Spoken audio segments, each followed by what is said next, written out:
So I started putting the sheeting up today, 7/16 OSB, and like everything else, I'm doing it by myself. I'm skipping around the areas where I have bracing because I don't want to move that stuff. It's good and solid, and the walls are plumb. So if I move it, I'll have to replumb the walls and everything. So I'm just gonna skip around those areas where there's bracing until I get the roof on. Then when the roof's on, I'll go back and fill these in. So I did all I could do on this little short wall, 24-foot wall. So now I'm working on this wall, the big wall down the back.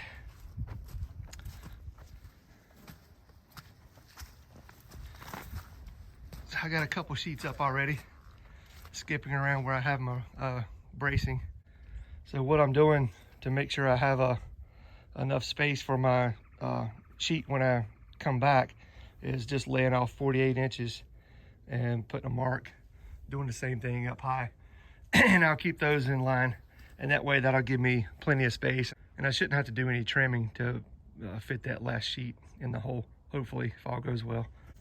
So to make things a little easier, in order to hold the sheets up on the wall, since I'm doing this by myself, I'm just dropping some nails in between the seal plate and the wall, and then that way I can set the sheet right on top of that.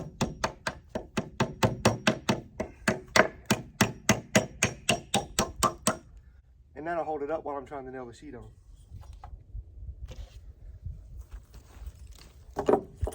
So I've already laid out where this next sheet's gonna start. It'll start right here on the center of this stud. Now I'm gonna give it about an 1/8 or a 1/16 space, so that way I'll make sure that my sheet that I come back and fill in later will fit in, and I won't have to cut it, rip it, trim it, or anything like that. So hopefully it will fit when I come back. So now I'll go get the other sheet and we'll put this one up.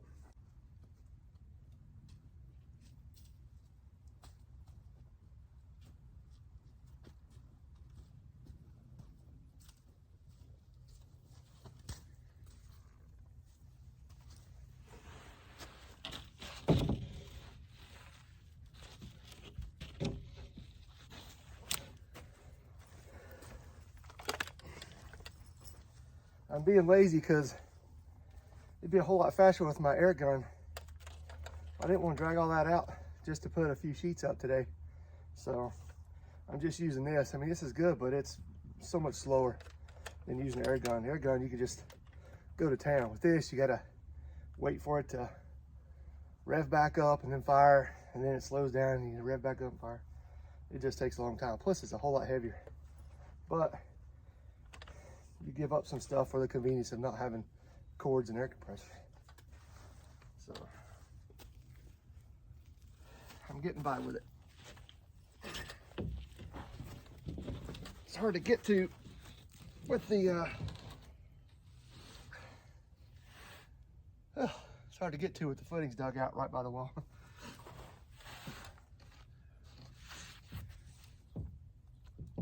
But as long as those nails hold, then I'll be in good shape. Tap it over just a little bit. There we go.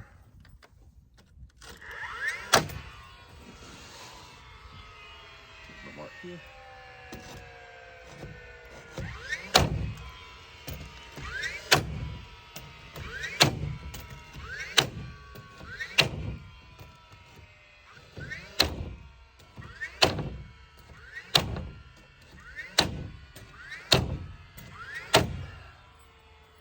Now some of those at the top I can't reach.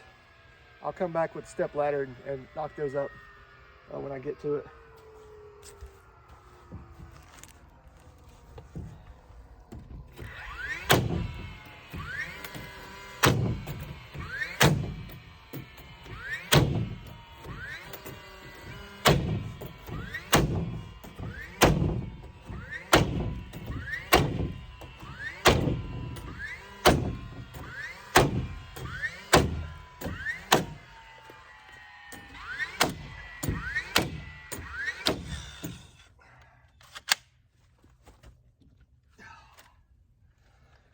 And I got a nail jam, of course.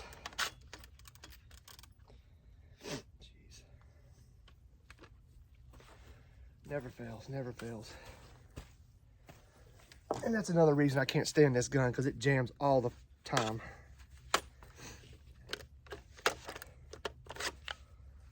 I've already taken it apart this week and replaced the spring assembly inside here, because it was really sounded like it was ready to fall apart. And that fixed it, but it still jams all the time.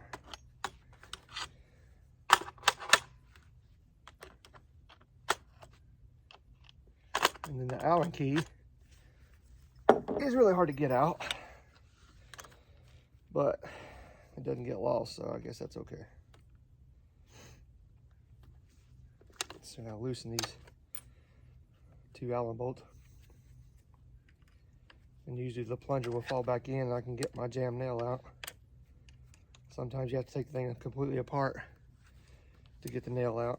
Depends on how bad it's jammed up in there.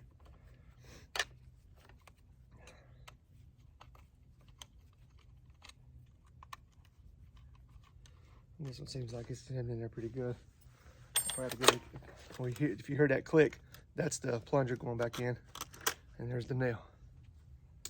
Thank you, nail. Everything's so muddy out here. Every time I drop something, it gets caked with mud. So maybe that's causing some of the problem. All right, let's see if it'll fire this time.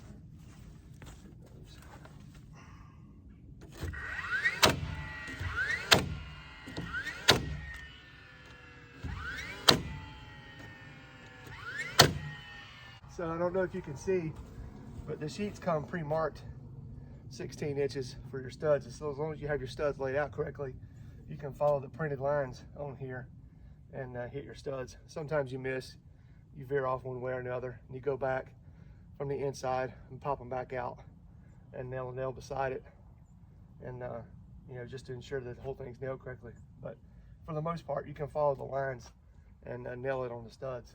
So that's what I'm trying to do here.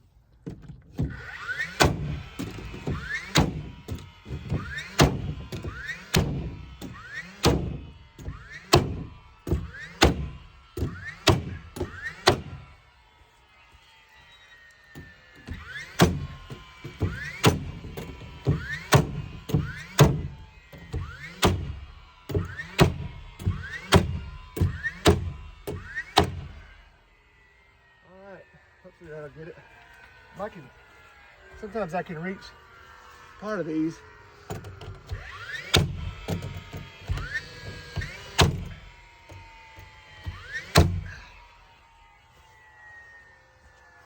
A little less nailing to do on the ladder.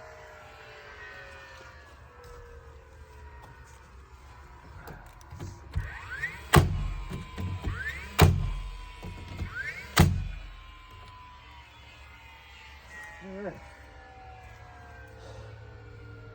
A few more to go and this wall will be done.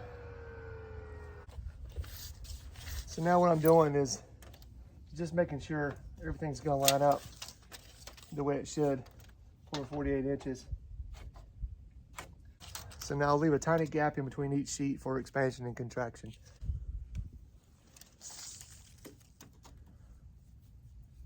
So I'm just marking it off so when I put the next sheet up, I'll know that it's in line and it's not tilted one way or another this way. And I got it marked 48 and 48 here, 48 at the bottom, 48 at the top. And that way I know the sheet will be plumb, because I know these studs are plumb. So if I get these 2 marks lined up, and then I'll put some nails at the bottom to hold the sheet up, and I should, everything should be in line.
think I can get one more sheet in before I have to skip and go to the next one.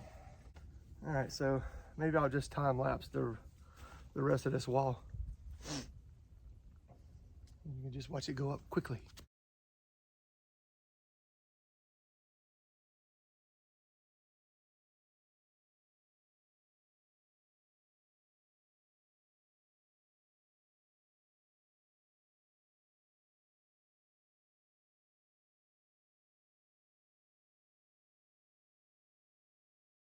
A good bit of the sheeting's up, except for the places where I have bracing, and I'll do those later. So now I'm working on the window framing. I've got one framed in. And when I built that one, I went ahead and cut everything double, so I'll have everything right for this window. So everything for this window frame is already laid out. So now all I gotta do is just really just nail it up, tack it together. So here's the header. It's 2 by 10. And what I'm gonna do is I'm gonna put this 1/2 inch OSB in between it, and that'll just widen it out to 3.5, the same distance, the same width as the studs. So that way the header will be the same width as the walls. So I'm just gonna tack this together real quick.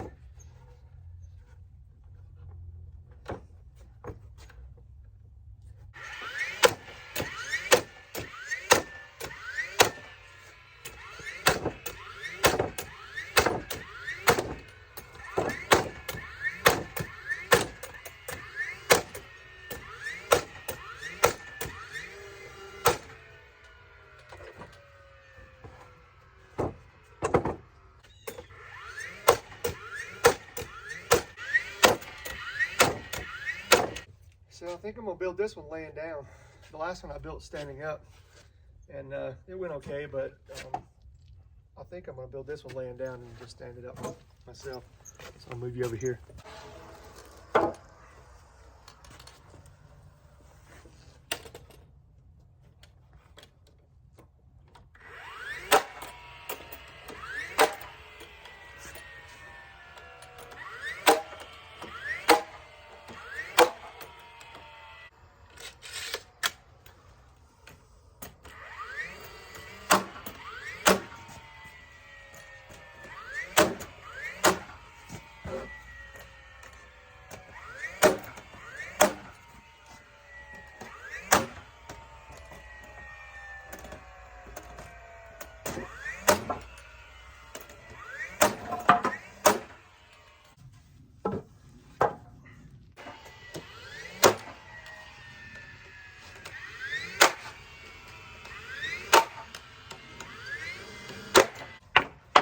These are the window seals.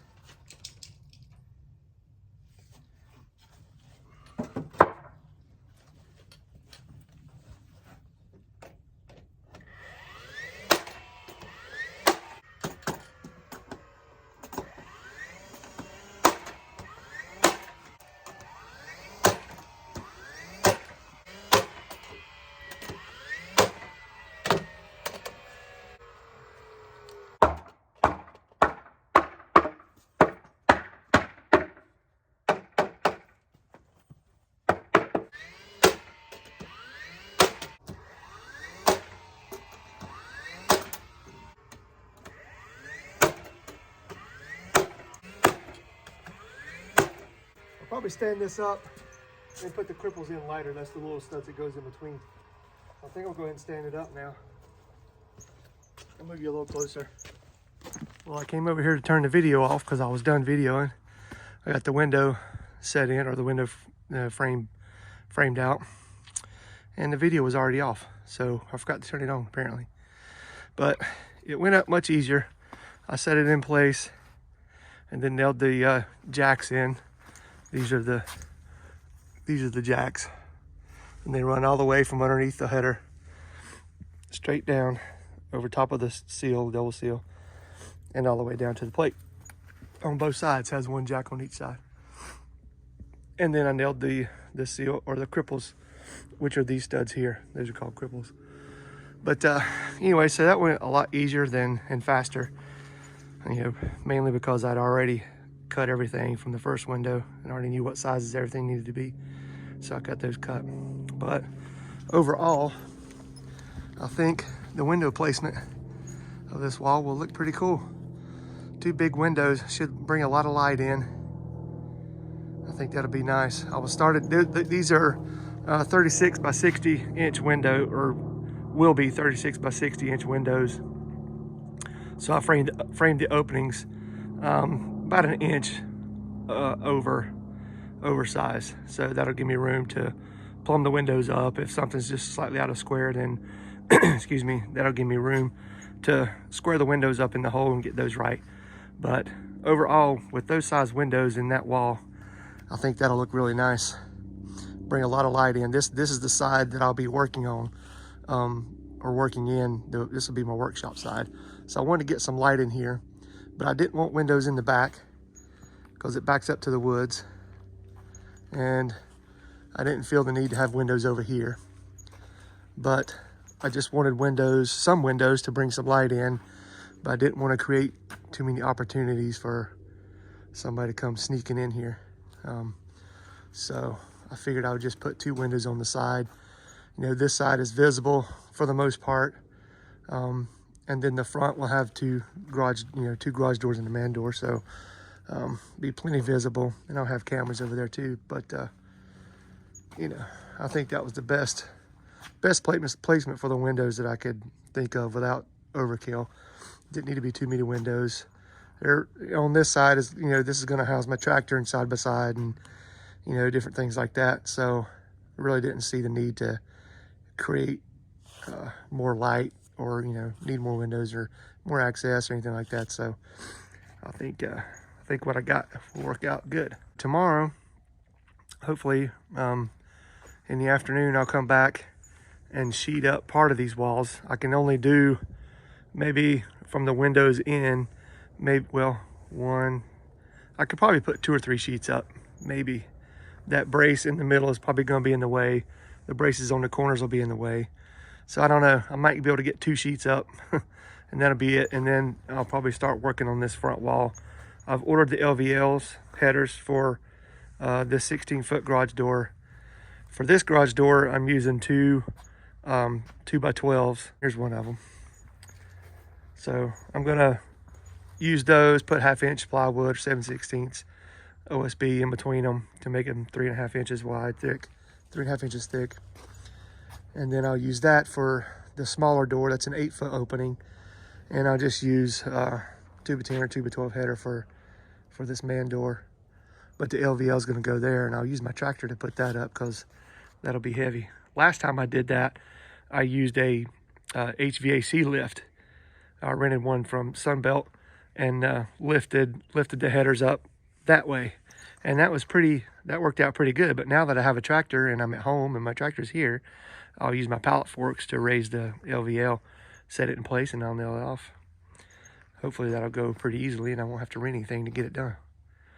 All right, so until next time, thanks for watching.